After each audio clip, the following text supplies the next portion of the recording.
महाराष्ट्र शासनातर्फे दिव्यांगांना 500 ई रिक्षा देण्यात आल्या होत्या, मात्र त्या रिक्षामध्ये काही ना काही त्रुटी आहेत असं दिव्यांगांचं मत आहे। नेमक्या रिक्षाचा काय त्रुटी आहेत असं तुम्हाला वाटतं? त्या रिक्षाच्या रूपामध्ये मी 3 वर्षापासून रिक्षा चालवतो। मी एक आपल्या RTOमध्ये गेलो, RTOवाल्यानं आम्हाला काय सांगितलं की तुमचा उजवा पाय असला तर रिक्षाचं लायसन देता येतं आहे। तरी मी त्यांना म्हणलं, मी RTOला बोललो की माझ्या गाडीमध्ये बसा, तुम्हाला मी बसून दाखवतो की माझ्या संग तुम्ही चला। जर माझा उजवा पाय आहे, फिटनेस सर्टिफिकेट सगळं आहे, तर तुम्ही का देऊ शकत नाही? तरी माझं त्या RTOच्या मेन साहेबांना रिजेक्ट केलं, मला दिलं नाही सर्टिफिकेट लायसन। पुन्हा मला एक तिथला साहेब काय बोलतो की 10,000 रुपये द्या, तुम्हाला 5 वर्षाचे लायसन देतो। मग ही पैसे खाऊन सगळी RTOवाली कामं करतात का? दिव्यांगाचा न्याय कुठेतरी झाला पाहिजे। बच्चू कडू हे महाराष्ट्र शासनामध्ये मंत्रीसुद्धा होते आणि ते आत्तासुद्धा दिव्यांगांचं खातं सांभाळत आहेत, पण का अशी वेळ येते की तुम्हाला रोडवर उतरावं लागतं आणि बच्चू कडू यांना आज आक्रोश मोर्चा काढावा लागतो? खरं म्हटलं तर बच्चू भाऊंनी आमच्या दिव्यांगांसाठी भरपूर काही केलेलं आहे आणि आत्तापर्यंत महाराष्ट्रात काय भारतात असं आमच्या दिव्यांगांसाठी मंत्रालय नव्हतं, ते मंत्रालय केलेलं आहे। आणि आता बाकीचं जर दिव्यांगांसाठी काँग्रेसच्या काळात पहिली 400 का 600 रुपये पहिली पेन्शन होती, ती बच्चू भाऊंनी आता ती 1500पर्यंत तर आणलेली आहे। आता 1500वरून आम्ही 600 रुपये करतो आणि जर 6,000 रुपये तरी करतो आहे।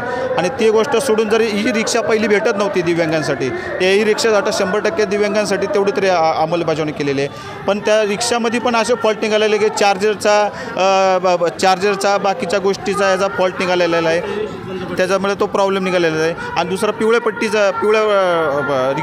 पट्टीचा जे रिक्षा आहे त्याच्या पण नियम आणि अटी अशा आहेत की जो दिव्यांग आहे त्या दिव्यांगांनी ससून हॉस्पिटलमध्ये जायचं। ससून हॉस्पिटलमध्ये गेल्याच्या नंतर त्याला फिटनेस सर्टिफिकेट घेतल्याच्या नंतर त्याला लर्निंग लायसन भेटणार, लर्निंग लायसन भेटलं त्याला पक्कं लायसन भेटणार, ही प्रोसिजर आहे। पण तो माणूस जर डावा पायात अपंग जर असला तर त्याला ते फिटनेस सर्टिफिकेट भेटणार।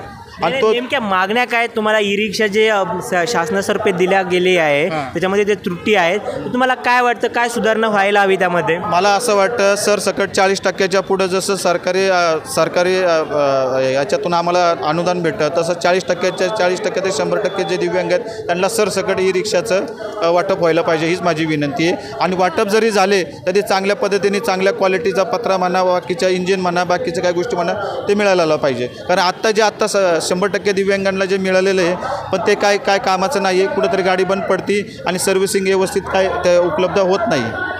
तुम्हाला ई रिक्षा मिळाली का? हो, मला मिळालेली आहे, पण 1 नंबरची ती अजिबात लो क्वालिटीची रिक्षा आहे, 1 नंबरची भंगार रिक्षा आहे, अजिबात त्याची गॅरंटी नाही। बॅटरीचा खूप मोठा प्रॉब्लेम आहे, डिस्प्लेवर एक दाखवते, मोबाईल त्यांनी जे वेबर ॲप दिलं आहे त्याच्यात सुद्धा चुकीचा मेसेज येतो। अशा प्रकारे या शासनाने या ई रिक्षा देऊन आमच्यासारखी दिव्यांगांची घोर फसवणूक केलेली आहे।